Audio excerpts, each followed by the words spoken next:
Ubah Tuhan, oh namun Kau tak pernah berubah, selalu sama dulu sekarang. Oke, shalom semua, selamat pagi dan selamat datang di dalam ibadah Zoom online kita pada hari ini. Saya percaya sepanjang minggu yang telah lalu banyak hal-hal yang baik-baik berlaku dan kita semua sangat bersyukur untuk semua itulah. Oke. Dan sebelum kita mulai ibadah, saya ingin mengambil peluang ini mengucapkan tanya kepada Pastor Billy dan juga Sis Carol. Semalam mereka sudah register civil di JPN lah, register secara sah di JPN secara undang-undang mereka suami istri. Oke, so tahniah. Dan dan juga saya ingin memperingatkan kita semua untuk persiapkan elemen untuk perjamuan kudus. Oke, saya sudah siap. Jadi kalau Anda belum siap, Anda masih ada masa untuk pergi sediakanlah elemen untuk perjamuan kudus kita pada hari ini. Oke, so sekarang kita akan mulakan ibadah kita, dan untuk memulakan ibadah kita akan berdoa. Jadi saya akan pimpin kita semua dalam doa pada hari ini. Mari kita semua sama-sama tunduk kepala dan saya akan bawa dalam doa. Tuhan, kami sangat bersyukur atas kebaikan-Mu sepanjang minggu yang telah lalu, sepanjang hari yang telah berlalu Tuhan.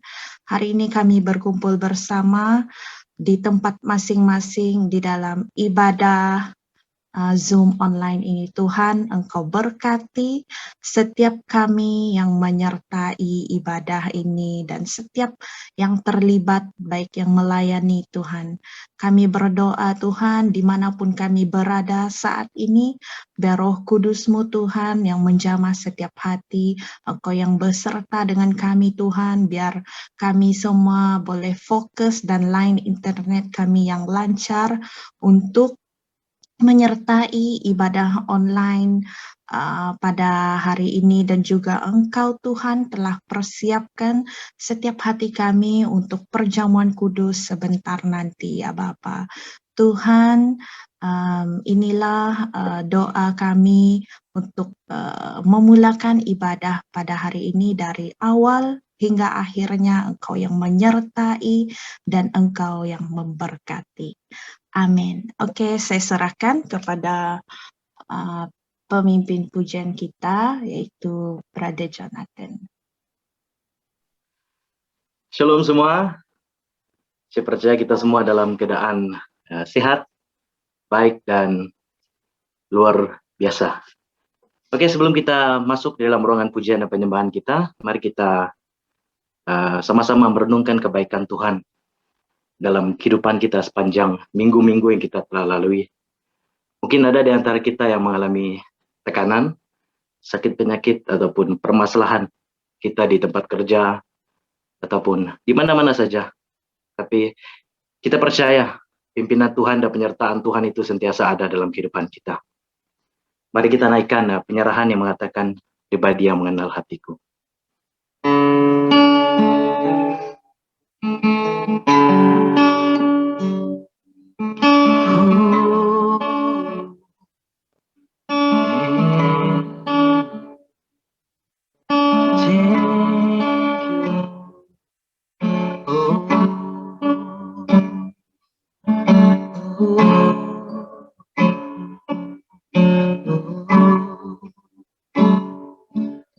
Kami bersyukur Tuhan atas kasih setia-Mu.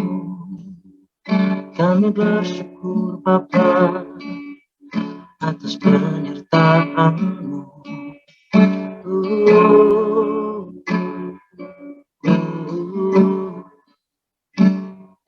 Seperti rusa yang haus,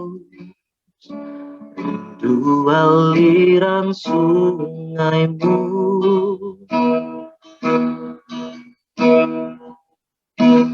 Hatiku tak tahan menunggumu.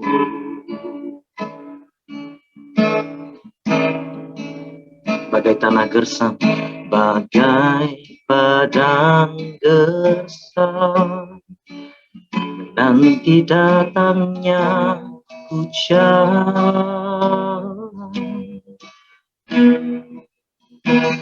Begitupun jiwaku, Tuhan. Mari kita naikkan penyembahan dengan sikap doa kita. Seperti rusa yang haus, dua aliran sungaimu.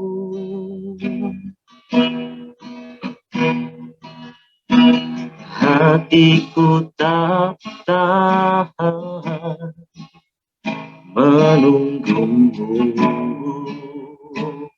Bagai padang gersam,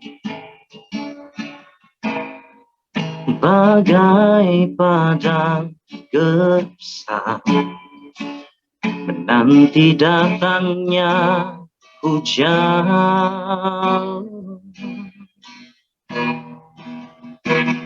Begitupun jiwaku, Tuhan. Mari kita istiharkan. Hanya Engkau, pribadi yang mengenal hatiku.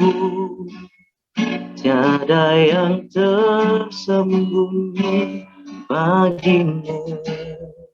Seluruh isi hatiku Kau tahu, dan bawaku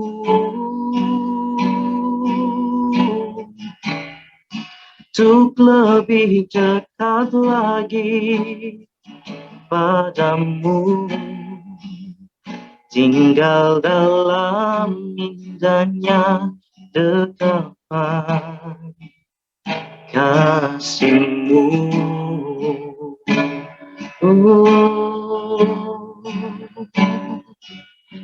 Sing praise to Jesus.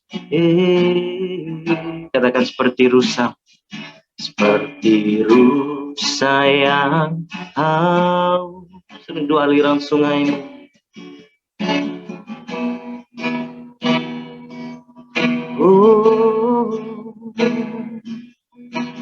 Hatiku tak tahan menunggumu.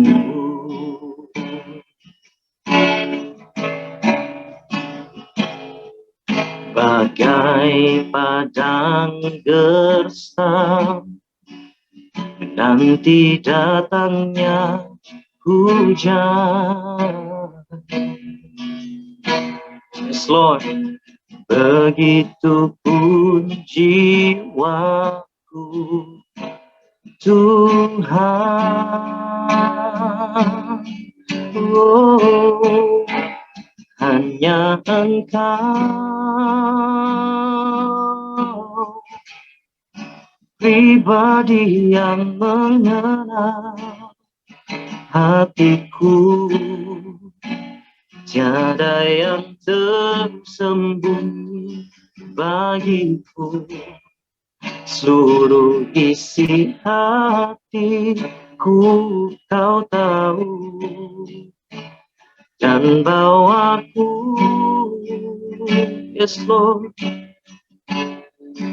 untuk lebih dekat lagi padamu, tinggal dalam indahnya dekapan kasih-Mu. Tinggal dalam indah dekapan, tinggal dalam indahnya dekapan kasih-Mu.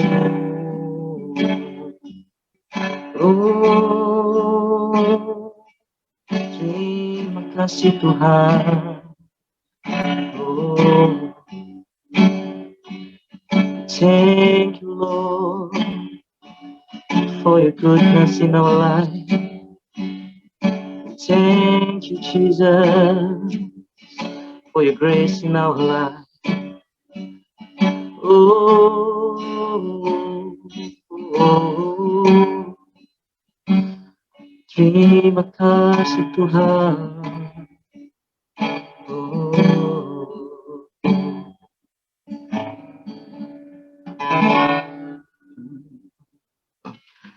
Wow, Tuhan itu sangat baik dalam kehidupan kita. Amin. Mari kita berikan tepukan yang gemuruh untuk Tuhan kita. Thank you Jesus. Come on church, mari kita sama-sama bangkitkan dan serukan nama Tuhan. Karena kita percaya Tuhan adalah gunung batu yang menyelamatkan kita dan memberi kemenangan untuk kita.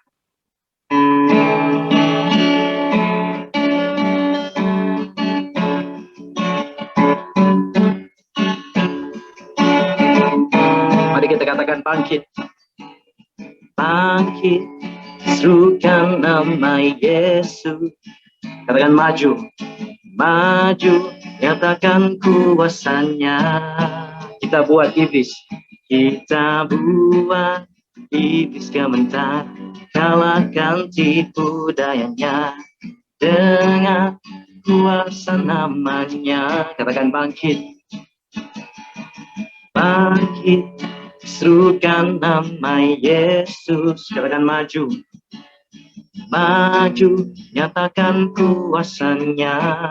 Kita buat iblis gemetar. Kita buat iblis gemetar. Kalahkan tipu dayanya. Dengan kuasa namanya. Katakan nama Yesus. Come on church. Nama Yesus, menara yang kuat. Nama Yesus, kota benteng yang teguh. Katakan nama Yesus. Nama Yesus, kalahkan semua musuh. Nama Yesus di atas segalanya. Mari kita naikkan pujian Yesus lagi. Bangkit, serukan nama Yesus. Katakan maju. Maju, nyatakan kuasanya. Come on church, istirahat. Kita buat iblis gemetar. Kalahkan tipu dayanya. Dengan kuasa namanya. Istiharkan. Nama Yesus, menara yang kuat. Nama Yesus. Nama Yesus, kota benteng yang teguh. Katakan nama Yesus sekali lagi. Nama Yesus, kalahkan semua musuh. Nama Yesus di atas segalanya. Nama Yesus di atas segalanya. Nama Yesus di atas segalanya.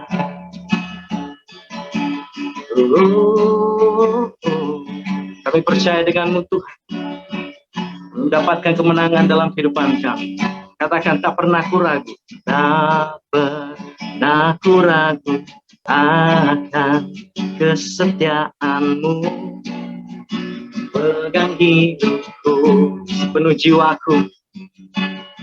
Sepenuh jiwaku, ku yakin dan percaya. Tuntun langkahku. Katakan Yesus kaulah Raja.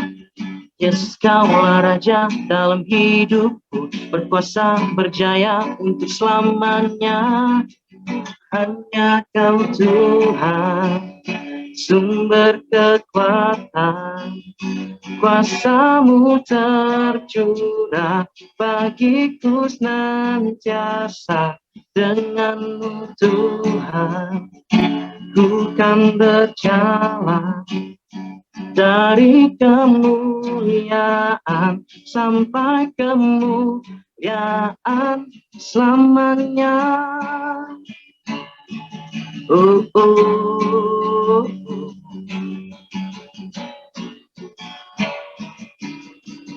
Katakan tak pernah ku ragu. Tak pernah ku ragu akan kesetiaan-Mu. Pegang hidupku sepenuh jiwaku Tuhan, sepenuh jiwaku ku yakin dan percaya. Tuntun langkahku, Yesus Kaulah Raja dalam hidupku, berkuasa berjaya untuk selamanya. Yesus Kaulah Raja dalam hidupku, berkuasa berjaya untuk selamanya. Hanya Kau Tuhan, sumber kekuatan, kuasa-Mu tercurah bagiku senantiasa. Dengan-Mu Tuhan, ku kan berjalan dari kemuliaan sampai kemuliaan selamanya. Dari kemuliaan sampai kemuliaan selamanya. Oh,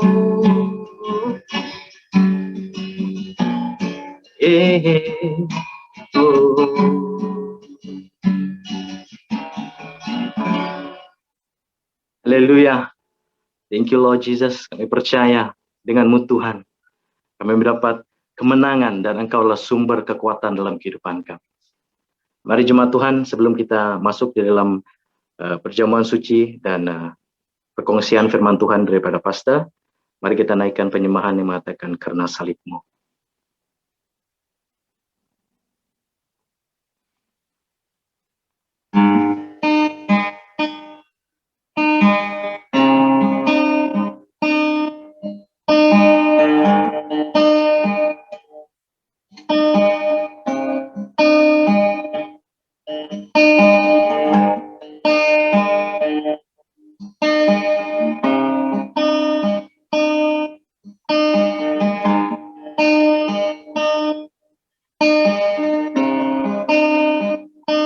Bersyukur Tuhan atas pengorbanan-Mu di atas Kristus.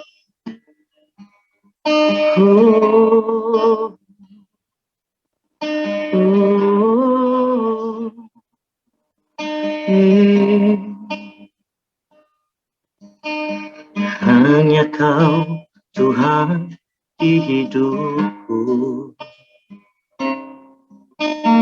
Kau berikan hidup yang baru. Cara-Mu menyucikan, pulihkan hatiku.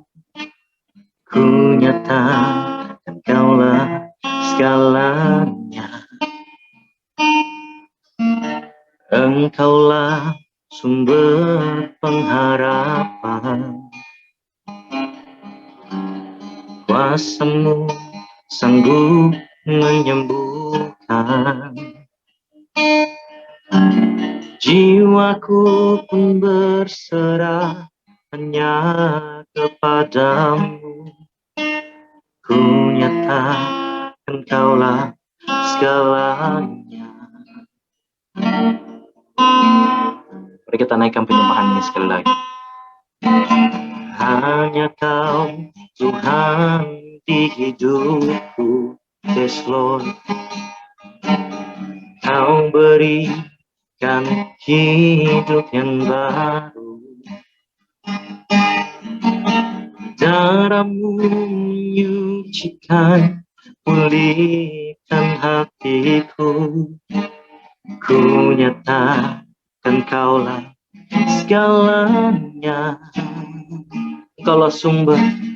Engkaulah sumber pengharapan. Kuasa-Mu sanggup menyembuhkan. Jiwaku pun berserah hanya kepadamu. Yesus, Kaulah segalanya. Karena salibmu ku hidup, karena salibmu ku menang. Engkau yang berkuasa, sanggup melakukan mujizatmu di hidupku.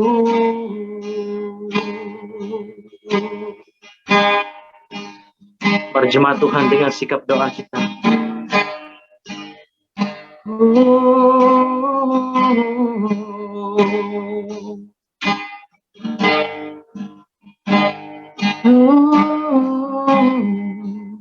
Katakan hanya Kau Tuhan di hidupku. Kau berikan hidup yang baru, cara-Mu menyucikan, pulihkan hatiku. Ku nyatakan Kaulah segalanya Tuhan. Yes Lord, Engkaulah sumber pengharapan. Kuasa-Mu sanggup menyembuhkan jiwaku. Jiwaku pun berserah hanya kepadamu. Yesus, Kaulah segalanya. Oh, karena salibmu, oh, karena salibmu, ku menang. Engkau yang berkuasa, sanggup melakukan mujizatmu. Karena salibmu ku hidup Tuhan. Karena salibmu ku menang. Engkau yang berkuasa, sanggup melakukan mujizatmu. Engkau yang berkuasa, Engkau yang sanggup Tuhan. Engkau yang mampu Tuhan di hidupku.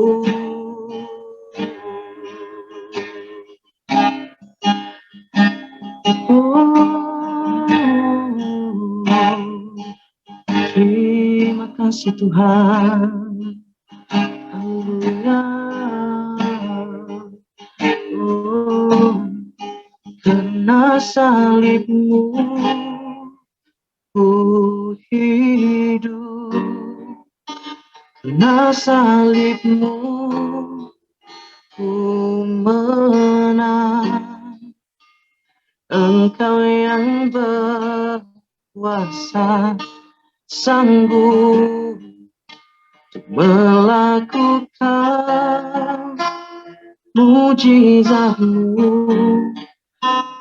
melakukan pertolonganmu, untuk melakukan kesembuhan di hidupku.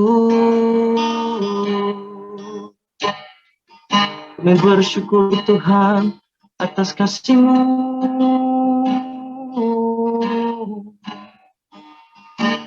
Terima kasih Yesus.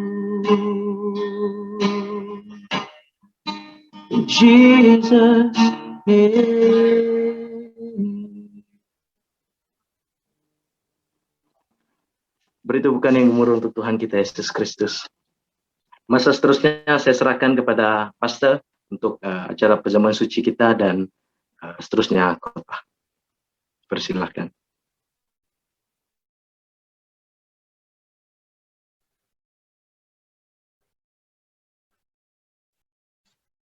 Shalom dan selamat pagi jemaat Tuhan yang saya kasihi di dalam nama Tuhan kita Yesus Kristus.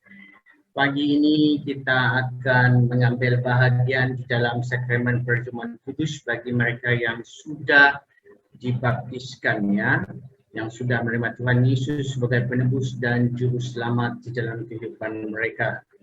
Nah, pastor ingin memperingatkan semua untuk merenungkan kebaikan-kebaikan Tuhan di hari-hari yang lalu dan mengenang kembali peristiwa penyelamatan Tuhan atau karya kasih Kristus di atas kayu salib, seperti lagu yang baru kita dengar tadi, yang baru kita naikkan, menceritakan apa yang telah Yesus Kristus lakukan 2000 tahun yang lalu untuk menebus kamu dengan saya daripada pelanggaran-pelanggaran atau dosa-dosa kita yang mendatangkan murka Allah, ya.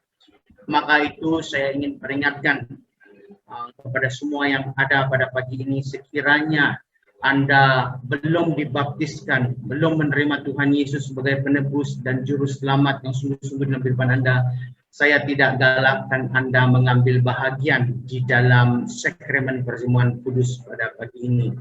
Namun jikalau Anda sudah menerima Yesus Kristus sebagai penebus dan juru selamat di dalam kehidupan Anda, dan Anda juga sudah dibaptiskan, Anda sangat-sangat digalakkan atau dijemput untuk turut serta di dalam sakramen perjamuan kudus kita pada pagi ini. Tidak kira dari gereja mana Anda datang, tidak kira apa latar belakang Anda, ya, Anda dipelawa dan dijemput untuk turut serta. Syaratnya Anda harus ataupun sudah menerima Yesus Kristus sebagai penebus dan juru selamat di dalam kehidupan Anda dan Anda telah dibaptiskan. Dan saya akan jelaskan nanti, ya, mengapa, ya, kita perlu melakukan hal itu.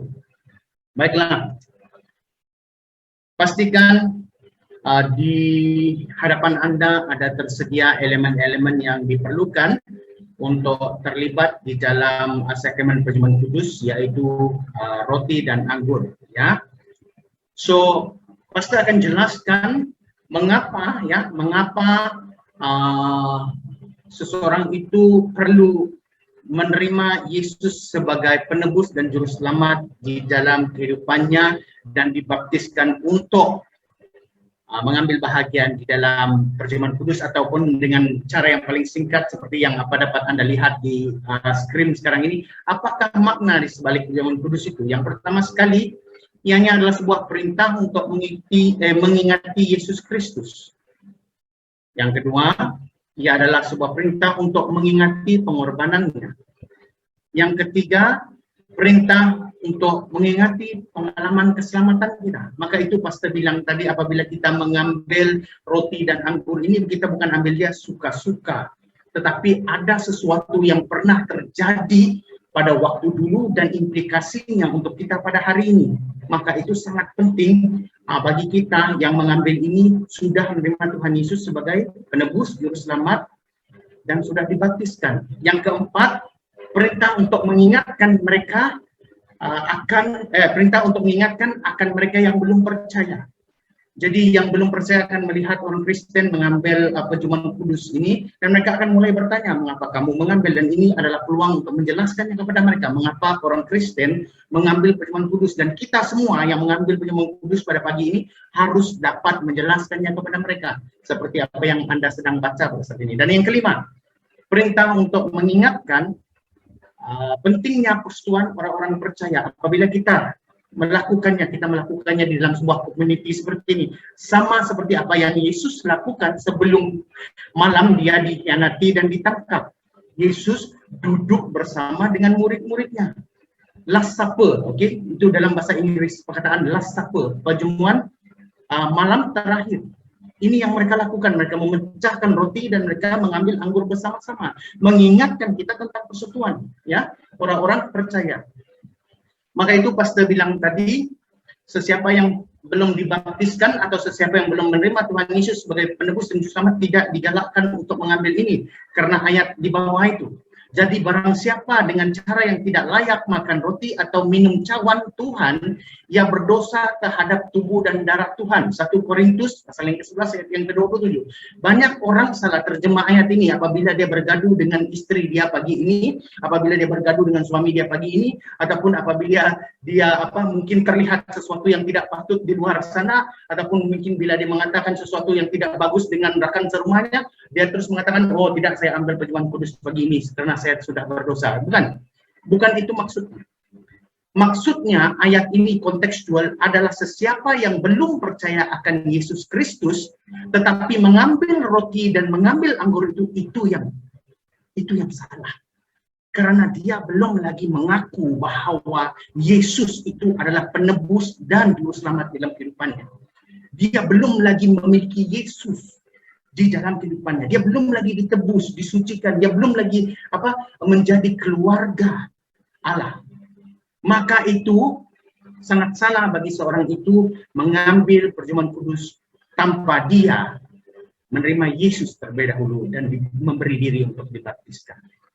Mari jemaat Tuhan, saya mengajak kita untuk mengambil roti, ya, dan angkat di tangan kanan kita. Bagi yang sudah dibaptiskan, ambil roti dan angkat di tangan kanan kita. Dan pastor akan membacakan ayat ini sebagai dasar kepada apa yang kita lakukan pada pagi ini. Daripada 1 Korintus pasal yang ke-11 ayat yang ke-23 hingga ayat yang ke-24. Sebab apa yang telah kuteruskan kepadamu telah aku terima dari Tuhan, yaitu bahwa Tuhan Yesus pada malam waktu ia diserahkan mengambil roti dan sesudah ia mengucap syukur atasnya, ia memecah-mecahkannya dan berkata, inilah tubuhku yang diserahkan bagi kamu. Perbuatlah ini menjadi peringatan akan aku. Mari kita makan roti ini bersama-sama dan kita ingat juga apa yang telah Yesus lakukan untuk kita. Mari kita makan bersama-sama.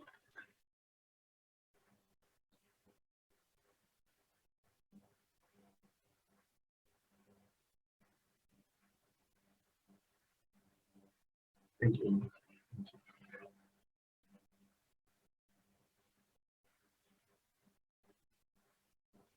Kita ambil anggur kita dan kita angkat di tangan kanan kita. Dan pastor akan membacakan daripada 1 Korintus pasal yang ke-11 ayat yang ke-25 hingga ayat yang ke-26 sebagai dasar kepada apa yang akan kita lakukan ini. Demikian juga ia mengambil cawan sesudah makan, lalu berkata, cawan ini adalah perjanjian baru yang dimeteraikan oleh darahku. Perbuatlah ini setiap kali kamu meminumnya menjadi peringatan akan aku. Sebab setiap kali kamu makan roti ini dan minum cawan ini, dengar baik ya, dengar baik apa ayat ini katakan. Sebab setiap kali kamu makan roti ini dan minum cawan ini, kamu memberitakan kematian Tuhan sampai ia datang. Maksudnya apabila kita makan roti dan minum ini, ada tanggung jawab ataupun ada makna di sebalik apa yang kita lakukan. Mari kita sama-sama minum daripada cawan ini.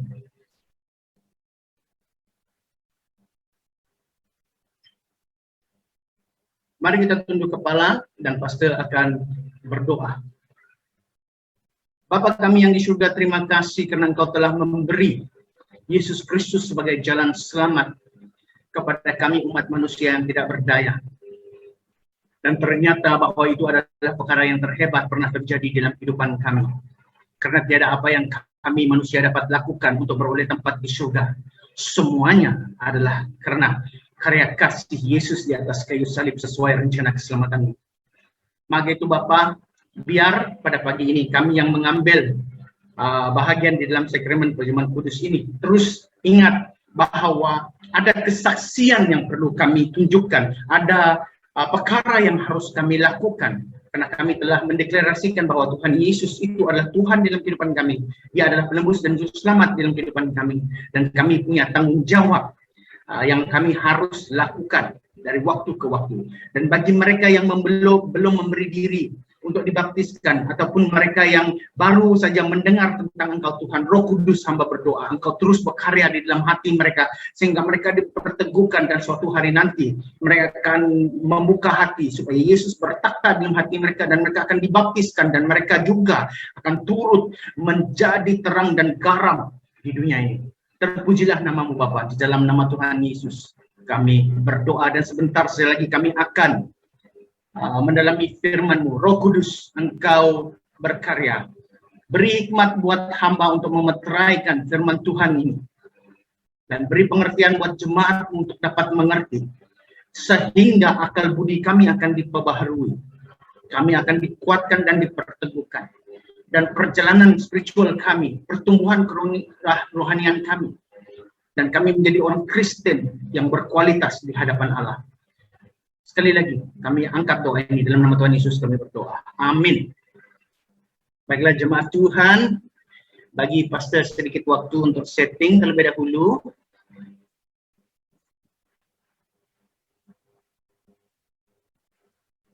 Alright.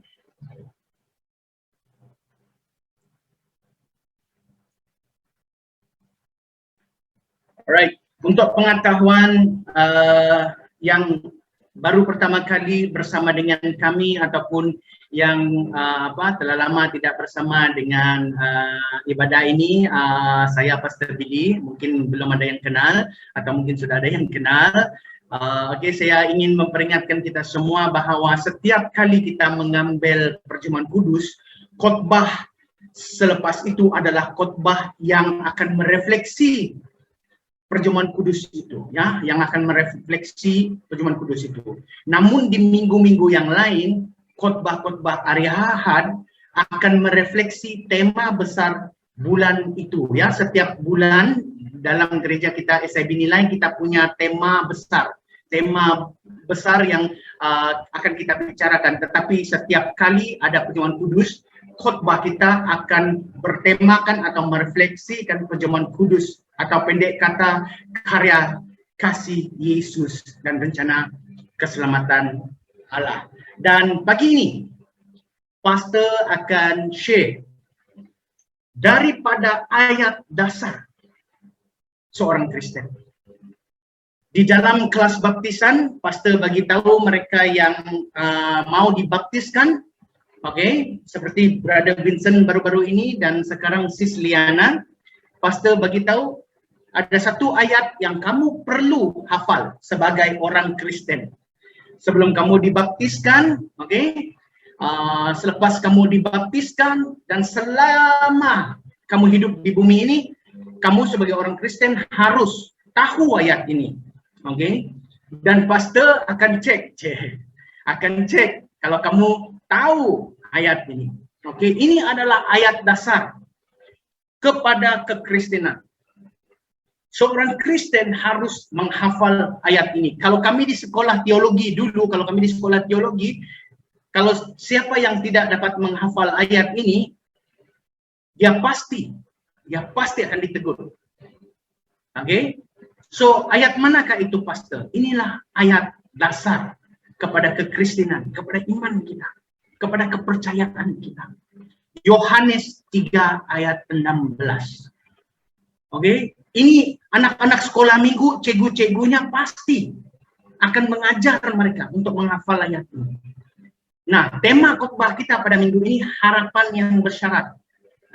Pasti ada syarat juga dalam harapan kita ini ada. Pasti akan jelaskan. Oke. So tema khotbah kita pada pagi ini harapan yang bersyarat yang berdasarkan Injil Yohanes 3 ayat 16. Apakah ayat dasar kepada kekristenan, kepada iman seseorang itu? Mari kita sama-sama lihat. Inilah dia. Karena begitu besar kasih Allah akan dunia ini, sehingga Ia telah mengaruniakan anaknya yang tunggal, supaya setiap orang yang percaya kepadanya tidak binasa, melainkan beroleh hidup yang kekal. Pastor ulang. Oke? Karena begitu besar kasih Allah akan dunia ini, sehingga Ia telah mengurniakan anaknya yang tunggal, supaya setiap orang yang percaya kepadanya tidak akan binasa, melainkan beroleh kehidupan yang kekal. Maka itu pastor dari awal tadi berkata bahwa keselamatan manusia itu tiada kena mengena dengan usaha kita manusia. Langsung tiada kena mengena. Hidup kita yang sekarang ini, kalau belum menerima Tuhan Yesus, pastor dengar baik. Hidup kita sekarang ini, kalau belum menerima Tuhan Yesus, setinggi manapun sekolah kita, sekaya manapun kita, sebaik manapun sifat kita, sehalus manapun karakter kita, sebaik apapun charity yang kita lakukan, itu tak ada makna depan Allah. Hidup kita tanpa Yesus Kristus, ya, itu yang pastor maksudkan. Nothing that we have in this world, nothing that we can do can earn a spot for us in heaven. Saya ulang, nothing that we can do or something that we have can earn a spot in heaven. It is all God from the beginning. So, kita lihat sini, pastor guna color-color, ya. Pastor guna color-color, ya. Nah, kerana, this is the reason. Karena begitu besar kasih Allah akan dunia ini kan, dia bukan bercakap, okay? Kalau dalam konteks Alkitabiah, pastor akan a bit teologi pada pagi ini. Kalau dalam konteks Alkitabiah, dunia ini, ya, perkataan dunia, world, bukan menunjuk kepada planet itu, ya. Bukan menunjuk kepada earth, ya. Tetapi perkataan dunia ini merujuk kepada orang berdosa. Maka itu di dalam ayat-ayat lain di dalam Alkitab kita dengar, janganlah kamu menjadi serupa dengan dunia ini.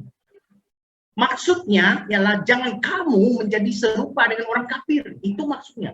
Dunia digunakan untuk menggambarkan orang berdosa, bukan planet itu, ya. So this is what this verse mean. Ini yang ayat ini maksudkan. Kerana Allah mengasihi orang berdosa. Karena manusia adalah God's masterpiece. Kita balik kepada creation, ya. Creation di kitab perjanjian. Ketika Allah mencipta dunia ini, out of nothing, kalau dalam bahasa Latinnya ex nihilo, ya. Allah mencipta dunia ini hanya dengan berkata-kata. Jadilah terang, rang. Oh, jadi terang. Jadilah pokok, kok. Ya, biasa kan ada eko, oke? Okay? Oh, jadilah pokok. Jadilah haiwan, wan. Jadilah haiwan. Maka Allah menciptakan apa? Dunia ini dengan hanya berkata-kata. Dan God's masterpiece, ciptaan terbaik Tuhan adalah manusia itu. Dan dijadikannya Adam dari debu. Dan Allah memberi nafas kepadanya.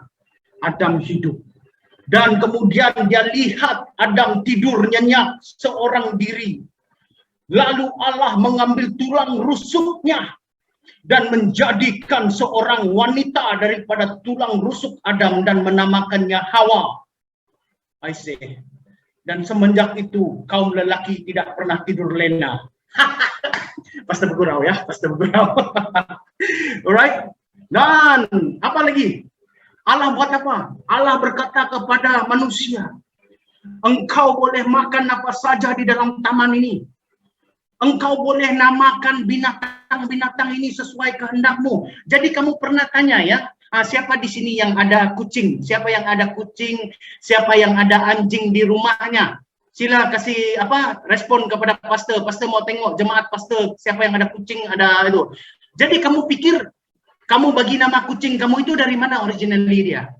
Tiba-tiba kamu bagi nama kucing kamu Pogba, tiba-tiba ada yang bagi Britney, tiba-tiba yang ada bagi Tiffany, nama kucing dan anjingnya. Kamu pernah pikirkah dari mana originally kita menamakan binatang ini? Have you ever thought of it?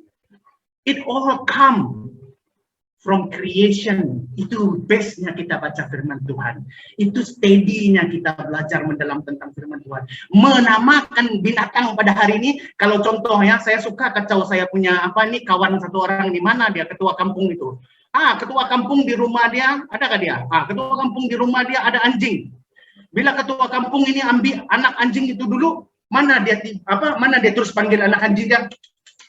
Mana dia terus begitu kan? Bila dia ambil aja anak anjing, apakah namanya terus? Betul? Kalau kita ambil anak kucing, apakah namanya terus? Betul? This is because we inherit that daripada kitab Kejadian, karena Tuhan telah memberi hak kepada manusia untuk menamakan hewan-hewan ini. We are so special. Tetapi itulah masalahnya. Kita degil. Kita makan buah terlarang itu. Okay? Macam saya selalu bergurau. Itu Adam dengan Hawa, dia makan buah itu karena mereka orang putih. Of course silahkan masuk akal, karena mereka orang putih, mereka makan buah karena buah itu bagi mereka salad. Coba Adam dengan Hawa ini orang Sabah Sarawak. Dia tidak makan itu apple, yang dia makan itu ular yang bercakap itu jadi pusas. Nah, oke, itu gurau ya, itu gurauannya. So itulah tadi kita makan itu buah, moyang kita yang makan itu buah. Moyang kita yang makan itu buah sehingga kita jatuh ke dalam dosa, tetapi Allah masih mengasihi kita. Oke, Allah masih mengasihi kita, dia tidak meninggalkan kita. Malah di sepanjang kitab Perjanjian Lama, Allah berulang kali menolong bangsa pilihannya. Nah, Allah, dia punya kasih yang begitu besar sehingga, sehingga kita lihat sehingga ini warna biru. Itu menunjukkan the action. Sehingga Ia telah mengurniakan anaknya yang tunggal. That is God action because He loved the world so much. He don't talk only. Kalau kami di sekolah teologi, kami ada perkataan ini. NATO. N-A-T-O. Tahu apa itu NATO? N-A-T-O. No action, talk only. Tetapi Allah tidak begitu. Allah, dia kata dia sayang kita, dia tunjuk dia sayang kita dengan actionnya. Sehingga dia memberikan putranya yang tunggal, yaitu Yesus Kristus. You see, supaya, ini tadi sehingga ya, supaya, ini condition dia, harapan yang bersyarat. Kalau kita mau selamat, kita mesti percaya Yesus Kristus. Itulah sebab tema khotbah pastor pada pagi ini tadi, harapan yang bersyarat. If you don't have Christ, you tak selamat. Pendek, habis khotbah kita. Mari kita berdoa. Begitu saja sebenarnya ya. Kalau kita tak ada Yesus Kristus dalam kehidupan kita, kita tidak akan selamat. Ayat ini menunjukkan hal itu. That's why di dalam satu petikan ayat ini saja menceritakan banyak hal. Kita baru saja intro khotbah ini. Supaya setiap orang yang percaya kepadanya tidak binasa. This is the condition. Believe in Christ so that your soul can be saved. You can earn a spot in heaven. Dan kita lihat ayat yang paling ujung, melainkan the effect. Ini sebabnya, ini kesannya. Apabila kita ada Yesus Kristus menjadi juru selamat dan penebus di dalam kehidupan kita, dia bertakhta di dalam kehidupan kita. Kita akan beroleh hidup yang kekal because of Christ alone. In Christ alone. Lagu itu pernah dengar? Saya suka lagu Christ alone itu. Ada waktu kita nyanyi sama-sama ya. Karena dalam Yesus saja kita beroleh keselamatan. Nanti kita akan lihat ya. Kita akan lihat nanti. Kita akan mulai belajar. Nah, Yohanes 3 ayat 16 juga menceritakan tentang satu, sifat. Nomor 2, signifikasi. Nomor 3, respon 3 pihak. Nah, baru kamu lihat, patutlah para gembala, patutlah para pendeta, patutlah para pengajar-pengajar sekolah teologi, patutlah cikgu-cikgu sekolah minggu, suruh kita hafal Yohanes 3 ayat 16. Mengapa? Karena dalam sepotong ayat itu saja menjelaskan hal yang sangat besar. Dan mungkin ada di antara kamu pada pagi ini baru belajar tentang hal itu. Pendek jaya tua tapi dia punya makna sangat mendalam. That's why saya cakap khotbah pagi ini a bit theological ya. Nah, yang pertama sekali yang menceritakan tentang sifat Allah. Yohanes 3 ayat 16 menceritakan tentang sifat Allah. Karena begitu besar kasih Allah. Sehingga ia memberi. Allah memberi. Dalam perjanjian lama dia memberi kepada umat pilihannya, yaitu orang Israel, daripada mereka di dalam tawanan di Mesir, sehingga mereka berjalan keluar daripada Mesir menuju ke tanah perjanjian. Allah memberi, tapi umat Israel dia buat apa? Terima lupa, ataupun dalam perkataan lain, terima memberontak. Kalau kamu mau tengok betapa kerasnya orang Israel, kamu buka kitab Hakim-Hakim. Dalam kitab Hakim-Hakim, setiap permulaan ayat di dalam kitab Hakim-Hakim akan menekankan tentang kedegilan orang Israel. Dan orang Israel kembali kepada pemberontakan. Datang satu hakim dan orang Israel kembali kepada pemberontakan. Dalam kitab Judges, ya, kamu akan lihat setiap ayat yang pertama itu menggambarkan betapa kerasnya kepala dan ego orang Israel. God helps them, then they rebel. God helps them, then they rebel against him. But God still loves them. Until the book of Malachi. Allah mendiamkan diri 400 tahun. Tak ada lawatan malaikat, tak ada nubuatan, tak ada mukjizat, nothing. 400 years God kept silent. Perbezaan di antara perjanjian lama ke perjanjian baru. Oke. Yang kedua, Yohanes 3 ayat 16 juga menceritakan tentang signifikasi tindakan Yesus. Yesus bukan saja disiksa, diterajang, ditertawakan, dihina atau disalib. Namun kemenangan terjadi. Ada orang berkata begini, di mana kemenangan Yesus itu terjadi? Kemenangan terjadi di sini. Ada orang akan menjawab, betul lah, ini jawaban yang betul juga. Oh, kemenangan Yesus terjadi apabila dia bangkit daripada maut. Betul? Betul jawaban itu. Tetapi pastor tambah lagi. Kemenangan Yesus terjadi sampai hari ini. Karena dia perlu mati di atas kayu salib supaya kamu dengan saya hari ini dan anak kita nanti, cicit kita nanti, kalau Yesus belum datang lagi akan diselamatkan. Yesus Allah punya plan keselamatan dan signifikasi tindakan Yesus itu bukan sesuatu yang jangka masa pendek. Ianya adalah satu plan keselamatan dan tindakan yang menyeluruh untuk jangka masa yang sangat panjang. Even after we all di sini mati, ya, minta maaf pastor guna ayat yang gini. Even if we all di sini sudah mati tua nanti, kalau Yesus belum datang, anak-anak kita, cicit kita, cocot kita, apa saya tidak tahu lagi apa perkataan yang belakang cicit, cocot itulah, itu semua. Kalau Yesus belum datang, mereka kalau percaya Yesus tetap akan merasa impak daripada pengorbanan Yesus. Besar kan? Tidakkah kamu kagum? Bila saya di sekolah teologi, 7 tahun saya di sekolah teologi. Apabila saya belajar tentang kekristenan, tentang Alkitab, tentang pengetahuan, saya punya pikiran, terbuka perspektif saya. Wow, saya bilang, wah sangat luar biasa. Yesus sudah mati 2000 tahun yang lalu. Kemenangan itu masih terjadi hari ini apabila jiwa diselamatkan. Apabila satu jiwa memberi diri untuk dibaptiskan, apabila satu jiwa mengaku bahwa Yesus adalah Tuhan dan Juru Selamat, disitulah kemenangan terjadi. You see, he died 2000 years ago. But the impact still today and going on. That is how great God's plan is. Never doubt God's plan. Kalau pas kamu suruh pastor satu hari nanti, pastor di hari wanita, di hari kemerdekaan atau di hari Christmas apa, pastor bercakaplah tentang khotbahlah tentang God's plan, saya senyum. Saya sangat happy. Tahu kenapa? Apabila kamu tergolong dalam rancangan Allah, percayalah, kamu akan berhasil, kamu akan baik-baik saja. Karena kamu berada dalam tangan Dia yang menguasai alam semesta dan menguasai dunia ini. Dan yang ketiga, apa yang dapat kita pelajari daripada Yohanes ayat 3 pasal 3 ayat 16, yaitu respon manusia. Kita tak ada usaha, tapi kita ada respon. Oke? So jangan silap.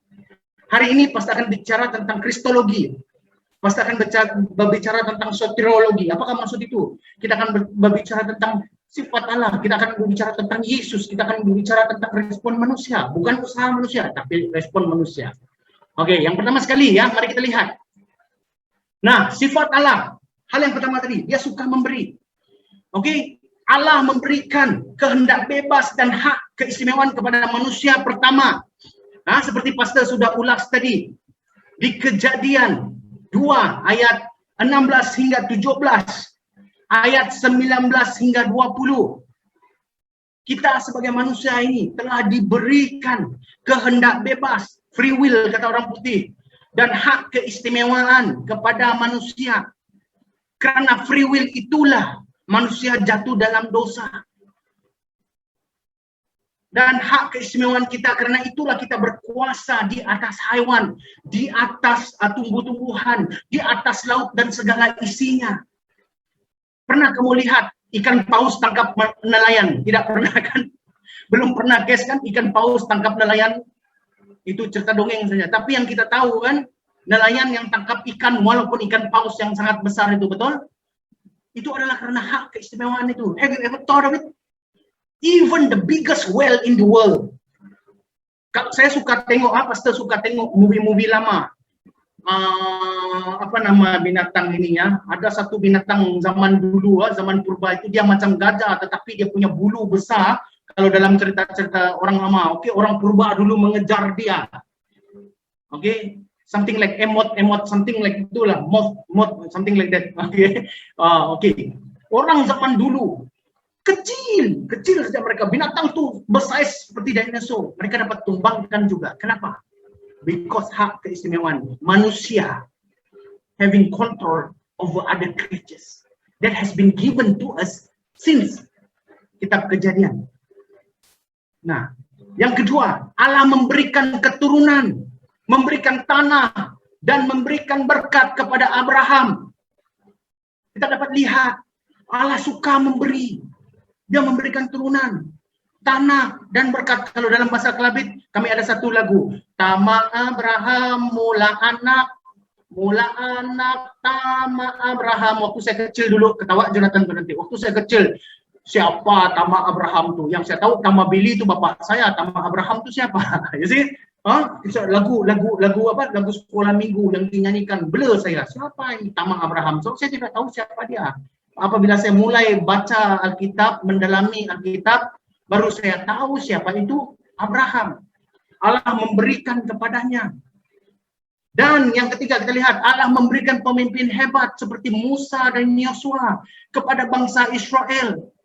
Selain itu, dalam kitab Judges, hakim-hakim seperti pastor bilang tadi, apabila orang Israel di dalam keperluan, apabila orang Israel di dalam penindasan, apabila orang Israel memerlukan pemimpin, mereka berdoa, Allah tolonglah Allah.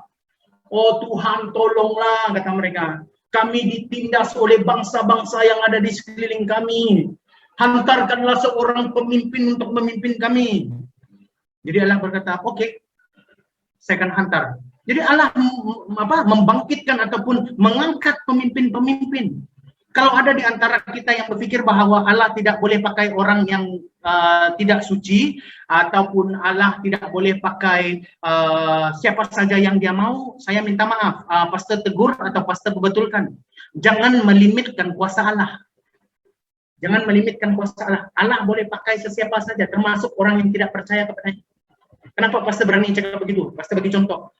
Kalaupun Allah boleh pakai ikan besar untuk telan Yunus, kalaupun Allah boleh pakai burung untuk mencari daratan ataupun memberi clue kepada Nuh mencari daratan kering, apatah lagi manusia.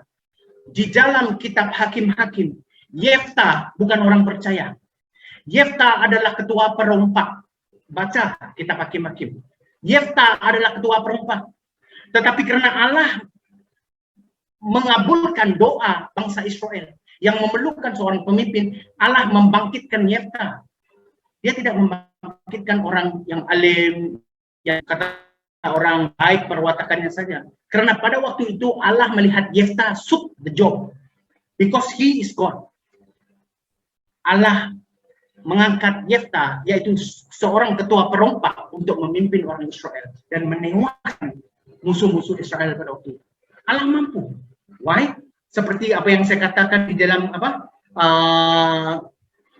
kesaksian kepada anak pastor, saya berkata, if God want to change somebody, if God want to do something, even if God, mau ambil yang paling teruk, itu adalah karena dia mampu. Semudah itu. It is because God can. When we think that God can, we just limit the potential of our God, the power. So biar betul pemahaman kita ya. So kita lihat pula, hakim seperti Othniel, Abimelek, Yefta, dan Samuel. Nah, ini sudah tertulis dalam kitab Hakim-Hakim. Dan Allah memberikan para nabi seperti Musa, Samuel, Yesaya, Yeremia, Ezekiel, Ilya, dan ramai lagi. Nah, perjanjian lama itu adalah sifat Allah yang dapat kita lihat daripada Yohanes 3 ayat 16 tadi. Allah suka memberi, dan kita lihat pula ya. Nah, Allah memberi kebenaran, lawatan para malaikat. Nah, kita lihat ini dalam Kejadian, dalam Bilangan, dalam Injil Lukas. Allah memberikan putranya, yes, itu ayat kita tadi, yaitu Yesus Kristus. Nah, dalam Yesaya 9 ayat 6, Yohanes 1 hingga 14, Matius 2 pasal 2 ayat 11. Sifat Allah dari awal penciptaan adalah suka memberi, namun sikap manusia pula mudah lupa, memberontak dan tidak menghargai apa yang telah dilakukan Allah. Nah, ini yang dapat kita pelajari. Nah, big question ya, big question. Kenapa Yesus harus datang? Nah, aku datang ke dunia ini, kata Yesus, sebagai cahaya, supaya manusia yang percaya kepadaku tidak akan terus tinggal dalam kegelapan. Dunia ini memang sudah gelap. Kita memang sudah mewarisi dosa itu daripada nenek moyang kita. Apabila kita lahir ke dunia ini, waktu kita baby, ada orang tanya, Pastor, baby itu berdosa atau tidak? Dia belum melakukan dosa ketika dia masih bayi, sebab dia tidak bersalah.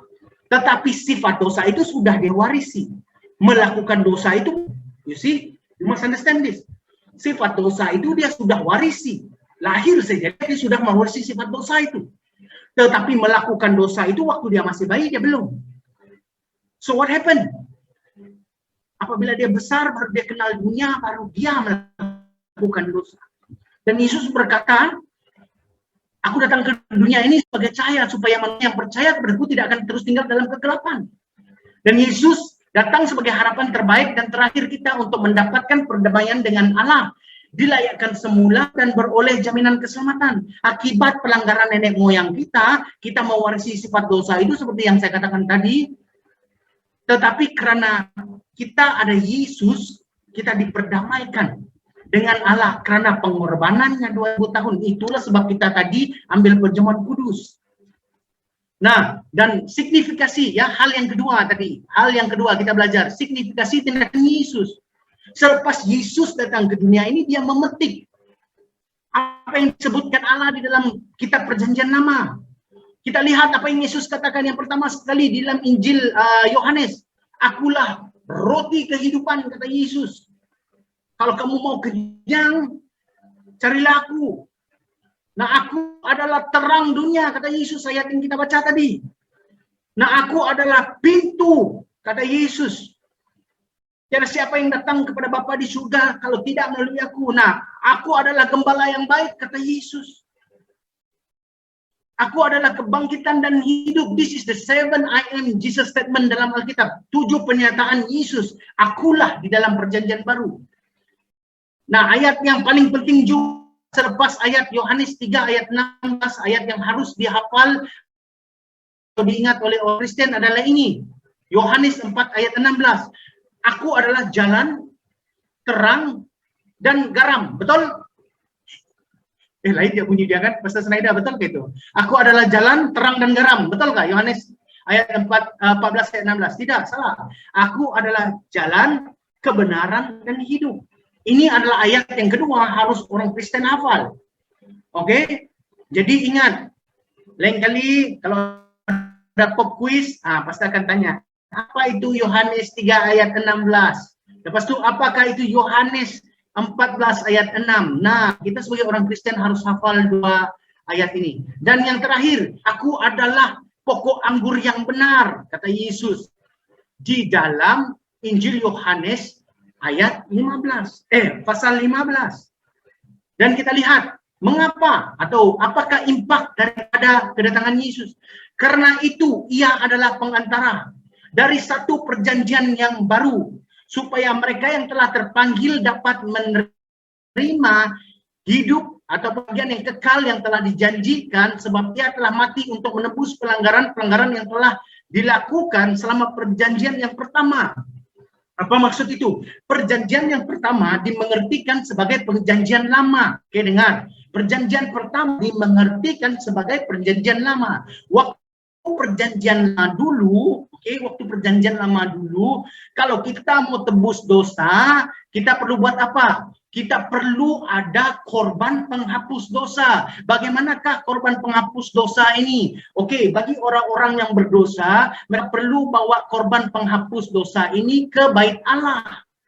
Mereka bawa korban ini ke bait Allah, di mana imam akan mengorbankan lembu kambing yang mereka bawa itu untuk melupuskan dosa mereka. Tetapi bayangkan, kalau saya mau tanya kita semua, dalam satu hari berapa kali kita melakukan pelanggaran? Jangan jawab di sini, tapi tanya diri sendiri. Dalam berapa kali kita melakukan pelanggaran atau hal yang tidak berkenan di hadapan Tuhan? Banyak kan? Jadi kalau setiap kali kita melakukan pelanggaran harus korbankan satu domba, bayangkan berapa banyak korban-korban itu kita perlu ada. Nah, puji Tuhan, karena ada Yesus, kita tidak perlu lagi korban-korban penghapus dosa, karena Yesus adalah korban yang sempurna. Yesus adalah jalan keluar bagi kita daripada terhambat dan terikat dengan beban dosa. Yesus settle it all. Yesus membayar lunas semua hal ini. Jemaat Tuhan, that's why we are so blessed to have Him as our Savior, as our Redeemer, and as our God in our life. Ya, nah itu yang dituliskan di dalam Ibrani pasal yang ke-9 ayat yang ke-15. Apabila sudah berlalu perjanjian pertama ataupun perjanjian lama, di perjanjian baru inilah berita baik itu datang. Di perjanjian baru inilah anugerah keselamatan, zaman anugerah kata setengah orangnya. Di perjanjian baru inilah kita semua telah diberikan sesuatu yang sangat precious dari Yesus Kristus. Nah, kita lihat apa kata Paulus di dalam surat Roma pasal 5 ayat 10. Sebab jikalau kita ketika masih seteru diperdamaikan dengan Allah oleh kematian anaknya, lebih-lebih lagi kita yang sekarang telah diperdamaikan pasti akan diselamatkan oleh hidupnya. Once kita sudah diperdamaikan dengan Allah, once kita sudah ditebus oleh Yesus Kristus, kita akan dibangkitkan bersama dengannya. That's why apabila kita balik kepada perjamuan kudus tadi ya, apabila kita menerima Yesus sebagai penebus dan juru selamat dalam kehidupan kita, lalu kita memberi diri dibaptis. Apabila kita diselamkan di dalam air, itu melambangkan bahwa kita sudah mati untuk hidup yang lalu. We died together with the past. But apabila kita dibangkitkan daripada air itu melambangkan kehidupan baru kita. The new beginning in Christ. Itu sebabnya mengapa penting kita dibaptiskan sebelum kita mengambil perjamuan kudus tadi, ya, jemaat Tuhan yang saya kasihi. Dan kita lihat, in Christ, the hopeless find hope. Saya sangat suka ayat ini. Di dalam Kristus, yang tiada harapan menemukan sinar baru, jalan keluar dan jaminan. Hanya dalam Yesus kita temukan jalan kebenaran dan hidup. Jemaat Tuhan yang saya kasihi, saya ingin bagi tahu kalian semua. Saya ingin bagi tahu kalian semua ya. Tiba-tiba saya teringat, ini tidak ada ini secara tiba-tiba datang yang saya ingin share dengan kalian. Berkenaan dengan quote ini. In Christ, the hopeless find hope. Siapa di sini pernah dengar tentang Ted Bunton?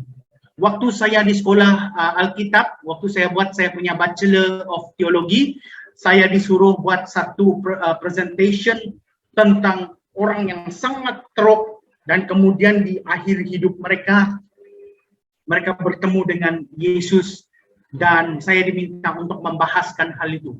Jadi saya mulai membuat research. Siapa pernah mendengar tentang Ted Bunton? Oke, kalau kamu belum pernah, nanti kamu Google. Jangan sekarang ya, nanti kamu Google. Oke, kamu dengar apa yang pastor mau bagi tahu.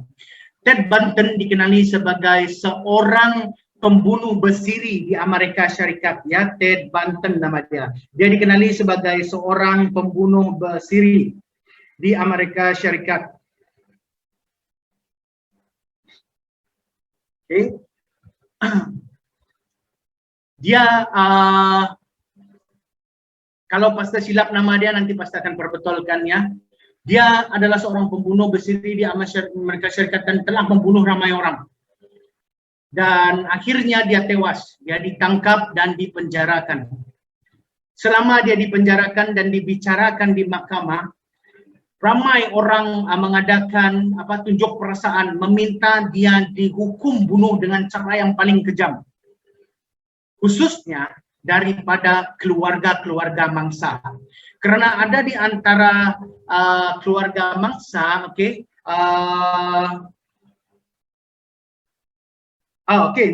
sorry ya, bukan Ted Bunton, Ted Bundy, Ted Bundy nama dia, di Google, boleh cari Ted Bundy. Dia adalah seorang pembunuh bersiri, ya, dia menculik, merogol dan membunuh, dia menculik, merogol dan membunuh orang-orang yang dia culik dan paling kecil jumlah yang telah diketahui adalah 30 orang. Kenapa pastor cerita ini? Ini berdasarkan slide ini. Ted Bundy nama dia, dia ditangkap dan dibicarakan dan ada kelompok yang datang ke hadapan mahkamah. Mereka tunjuk perasaan, mereka mohon mahkamah menjatuhkan hukuman yang paling kejam. Dan mereka ini terdiri kebanyakan mereka daripada ahli keluarga. Dan selama di dalam pembicaraan itu,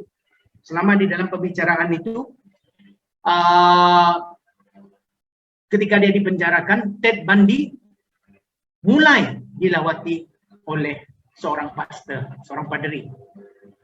Dan sedikit demi sedikit dia mulai berminat untuk mengetahui tentang siapa itu Yesus Kristus.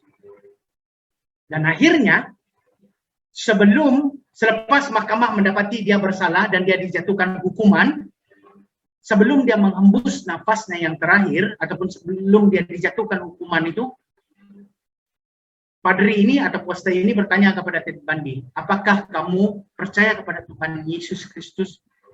Dia berkata, ya, saya percaya kepada Tuhan Yesus Kristus.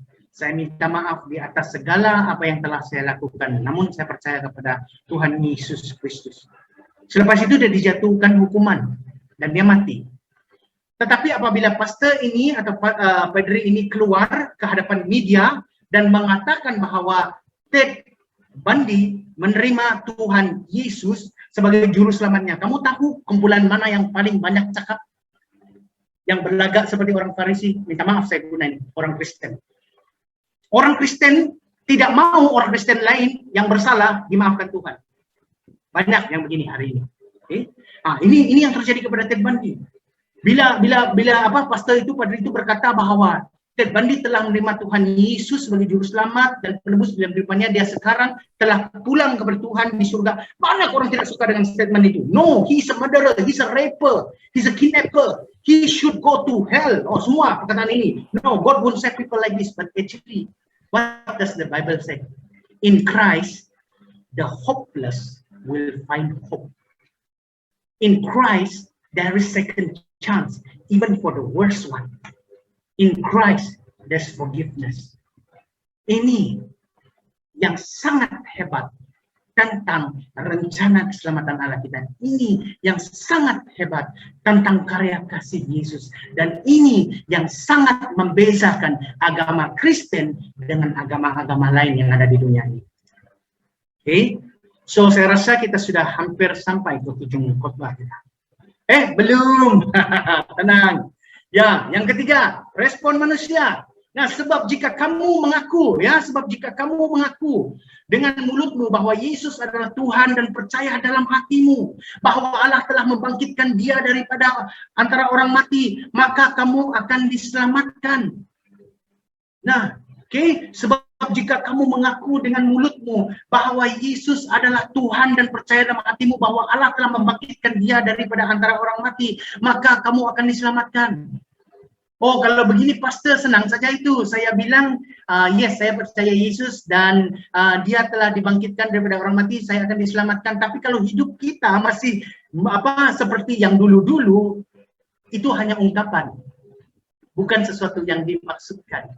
When we say something from our mouth with all our heart, we must live it up, you know. Okay? Ini yang diajarkan kekristenan. Dia bukan sekadar asal percaya. Menjadi orang Kristen bukan sekadar asal percaya. Tetapi kita harus mempraktekkan apa yang diajarkan oleh Alkitab, apa yang diajarkan, diperintahkan oleh Yesus Kristus. Kita harus mempraktekkan, itulah manusia baru kita. Manusia baru kita, oke, dengar baik ya. Mana tahu yang ada mau quote pagi ini. Manusia baik kita tidak akan ada masalah, dengar baik ya. Manusia baru kita tidak akan ada masalah menuruti firman Tuhan. Oke, ini pasti Billy quote pagi ini. Manusia baru kita tidak akan ada masalah menuruti firman Tuhan. Manusia lama kita ada. Manusia lama kita pasti ada masalah. Tapi manusia baru kita tak akan ada masalah untuk menuruti firman Tuhan. Untuk hidup berkenan di hadapan Tuhan. Dan perhatikan hal ini ya. Yesus berkata kepada Nikodemus dalam ayat Yohanes 3 ayat 16 tadi, Allah memberi sang anak supaya orang percaya tidak binasa.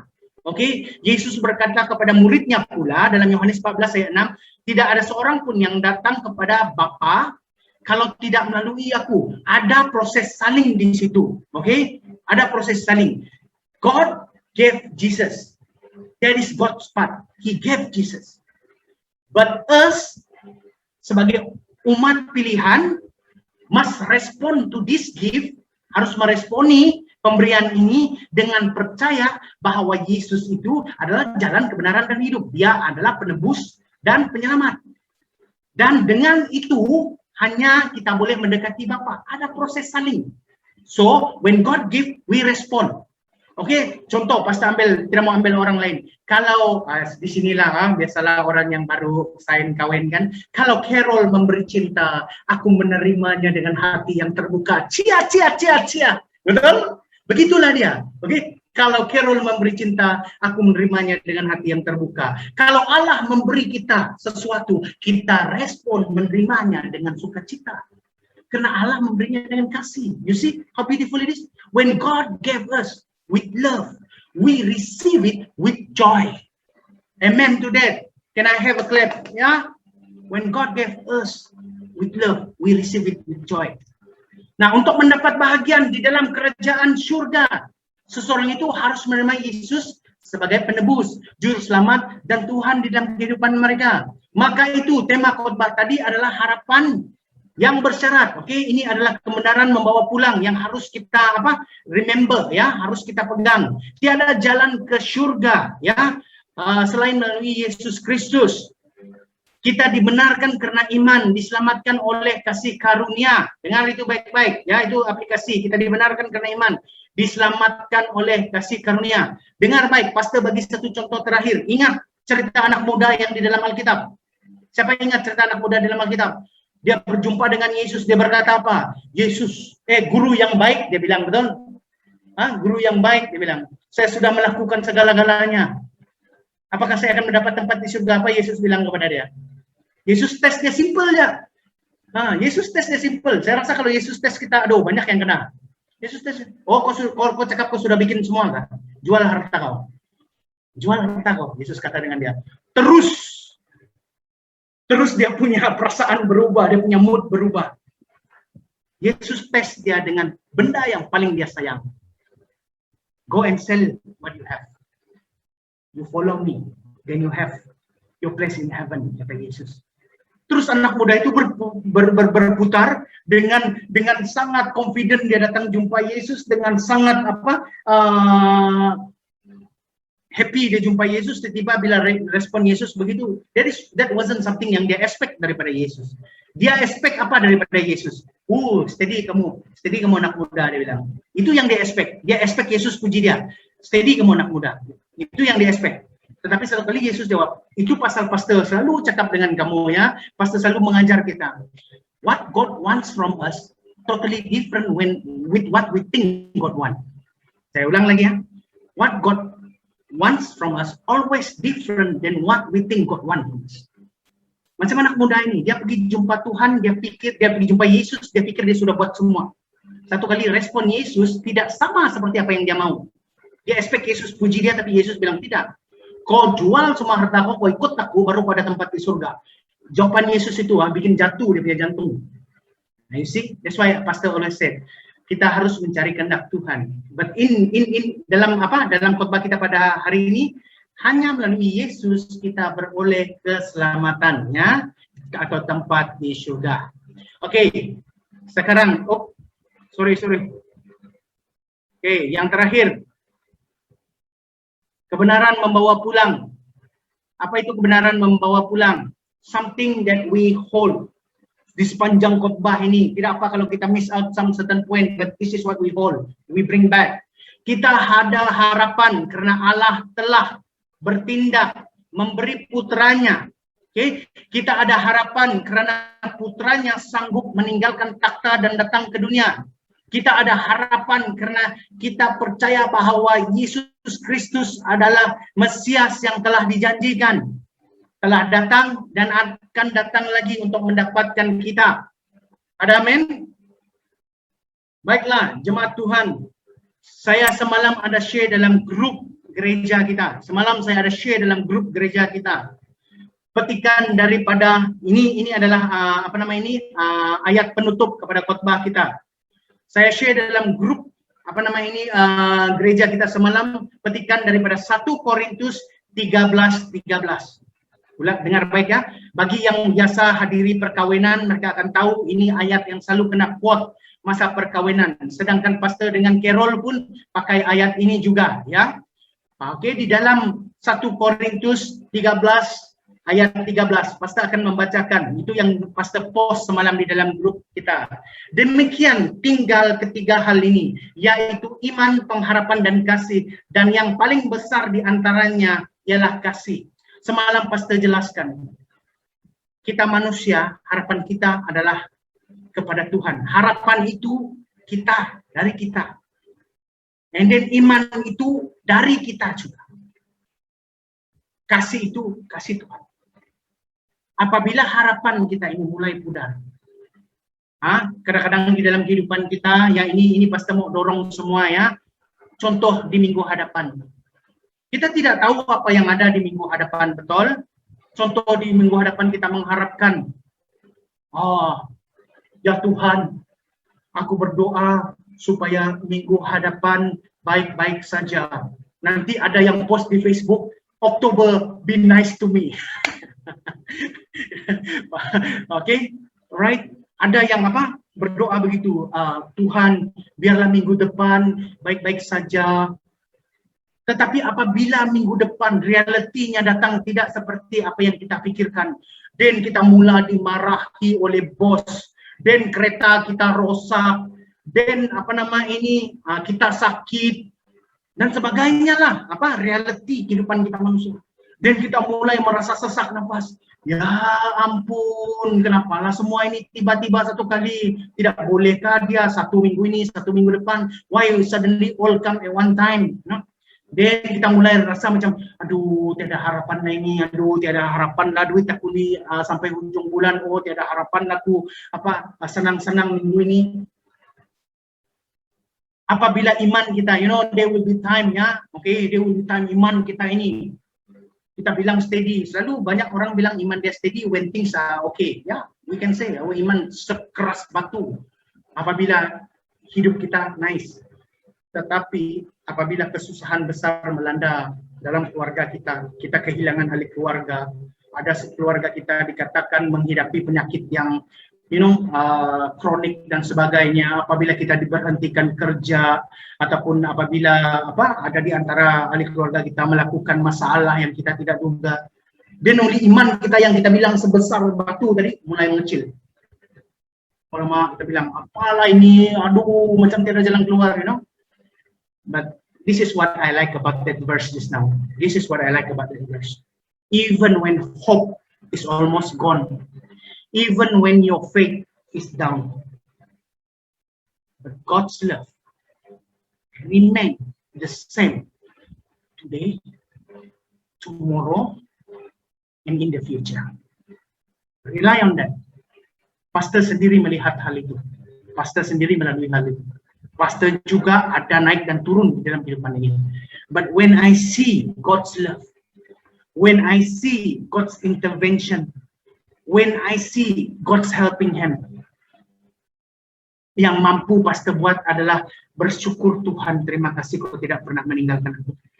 Dan aku berdoa buat semua kaedah yang kau pakai, baik dia secara terang ataupun melalui orang-orang tertentu, berkati mereka, jaga mereka Tuhan, lindungi mereka. They are your vessel. No, God will take care of us. God will watch over us. Itu yang pastor mau tinggalkan untuk kita minggu ini ya. Itu pastor encourage kita minggu ini ya.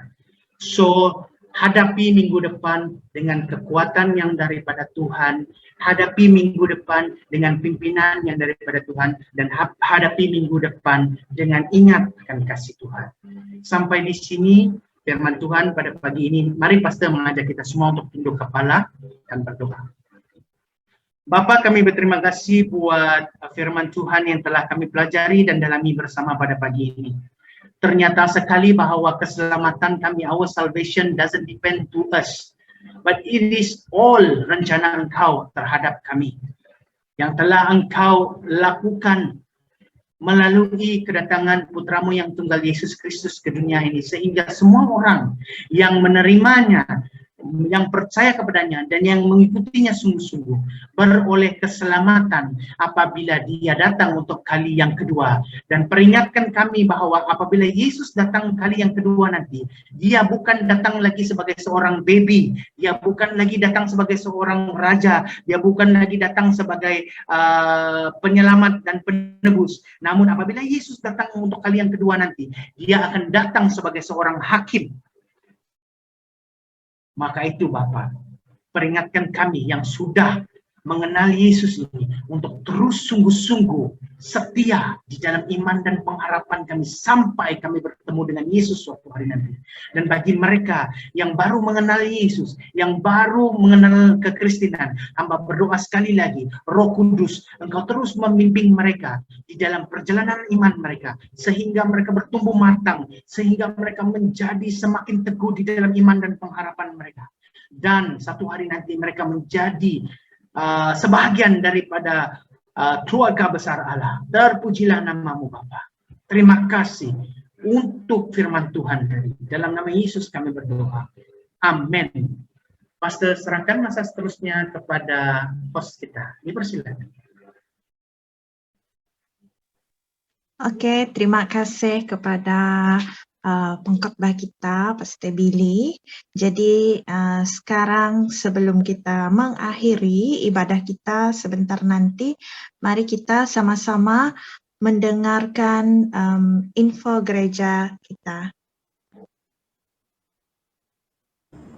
Hai, Shalom. Saya percaya kita semua diberkati lewat daripada firman Tuhan yang disampaikan oleh pastor sebentar tadi. Amin.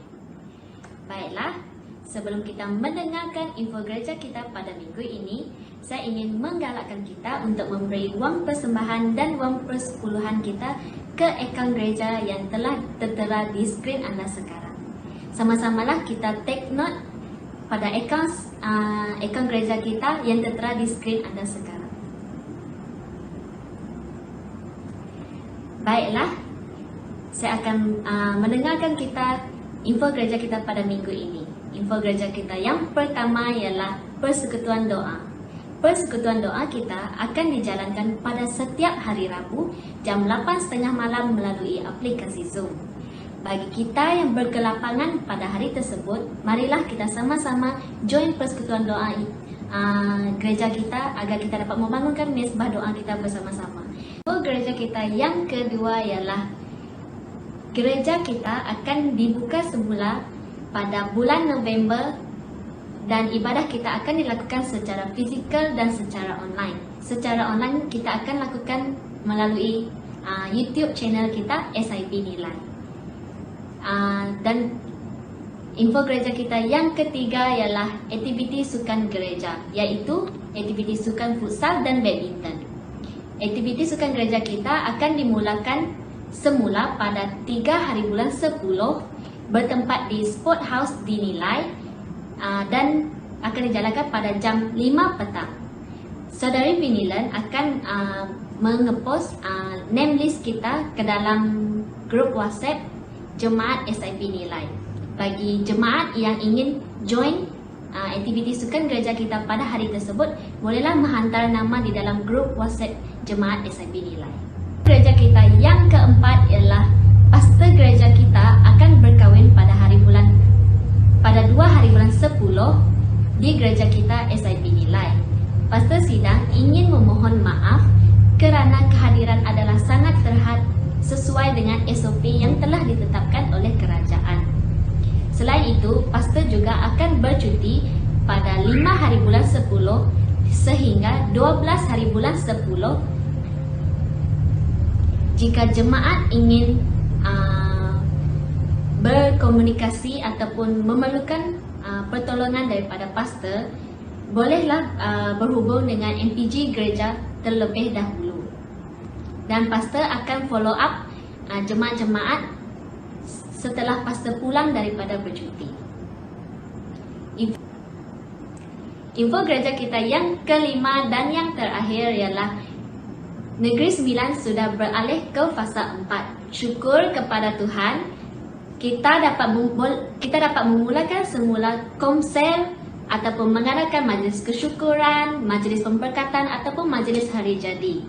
Oleh itu, bagi jemaat yang ingin kehadiran pastor ke dalam majlis-majlis yang diadakan, bolehlah menghubungi pastor sidang atau MPG gereja. Baiklah, sampai di sini sahaja info gereja kita pada minggu ini. Kita berjumpa lagi. Tuhan Yesus memberkati. Okey, terima kasih kepada saudari Sis Ella yang telah menyampaikan info gereja pada minggu ini.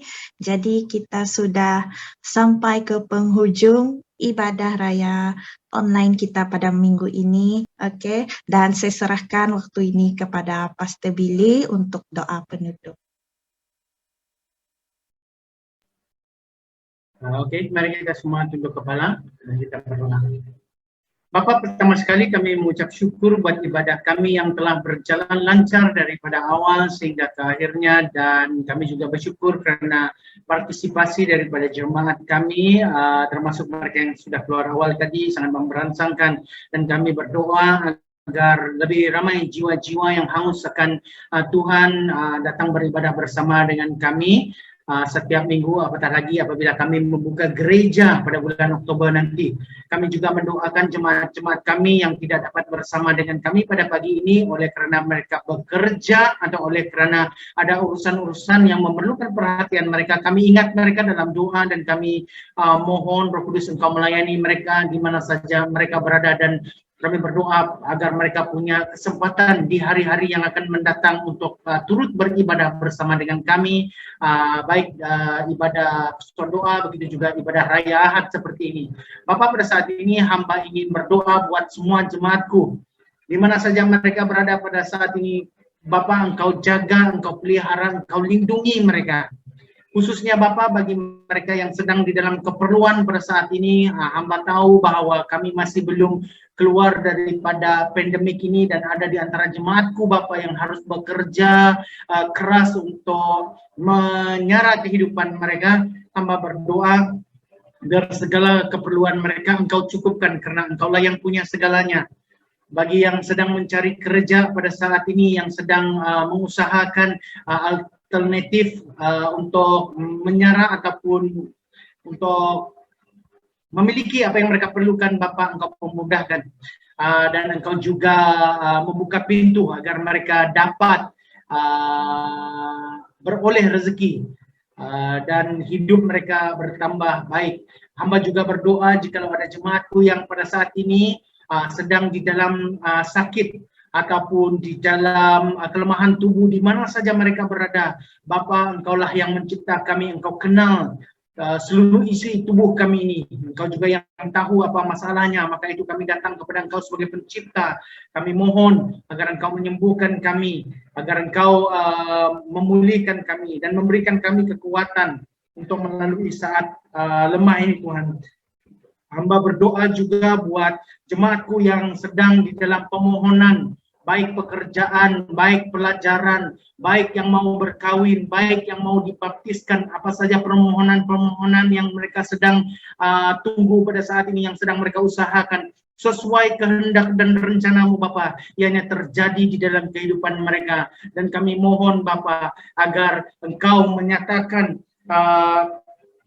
pertolonganmu sesuai tepat pada waktunya, sehingga mereka dapat sadar bahwa Engkau Allah yang tidak pernah meninggalkan mereka, dan Engkau adalah Allah yang melakukan sesuatu itu sesuai rencanamu dalam kehidupan mereka. Hamba berdoa juga buat jemaat-jemaatku yang mulai merencanakan untuk bercuti karena kami di fase yang keempat, begitu juga jemaat-jemaatku yang merencanakan untuk pulang ke Sabah Sarawak karena telah lama tidak bertemu dengan ahli keluarga mereka. Bapa, ke jalan agar mereka dapat balik dengan selamatnya. Bapa, Engkau dilindungi mereka di dalam perjalanan mereka pulang ataupun menuju destinasi masing-masing. Biar Bapa, apabila mereka tiba di tempat tujuan masing-masing, mereka sadar bahwa mereka dapat sampai di situ. Semua karena aturan Tuhan, semua karena penyertaan Tuhan, dan semua karena kemurahan Tuhan yang telah membawa mereka sampai ke situ. Dan hamba berdoa buat semua yang masih ada di kedudukan masing-masing di sini, yang akan meneruskan realiti kehidupan. Bapa, beri kami kekuatan, beri kami hikmat untuk terus hidup berkenan di hadapan-Mu, beri kami kekuatan untuk menolak kejahatan, beri kami hikmat untuk keluar daripada permasalahan ataupun pergelutan, malah konflik serta provokasi, manipulasi pihak-pihak tertentu. Karena kami tahu hikmat surgawi akan melepaskan kami, walaupun kami dikelilingi oleh serigala-serigala yang memakai topeng-topeng domba, ataupun orang-orang yang ingin merencanakan kejahatan terhadap kami, karena kami tahu bahwa kami ada Tuhan yang berada di tempat yang lebih tinggi, memerhati kami, menjaga kami, dan melindungi kami. Jemaat yang saya nilai, sila angkat tangan kalian. Tuhan memberkati engkau dan melindungi engkau. Tuhan menyertai engkau dengan wajahnya dan memberi engkau kasih karunia. Tuhan menghadapkan wajahnya kepadamu dan memberi engkau damai sejahtera. Hiduplah dan berjalanlah dalam penyertaan Allah Bapa. Hiduplah dan berjalanlah di dalam cinta kasih Yesus Kristus. Hiduplah dan berjalanlah di dalam pimpinan Roh Kudus. Jadilah terang dan garam di mana saja kamu berada. Beritakanlah Injil kepada mereka yang belum percaya, dan jadilah saksi Kristus yang sesungguhnya. Dalam nama Tuhan Yesus kami berdoa. Amin. Ubah Tuhan, oh namun Kau tak pernah berubah, selalu sama.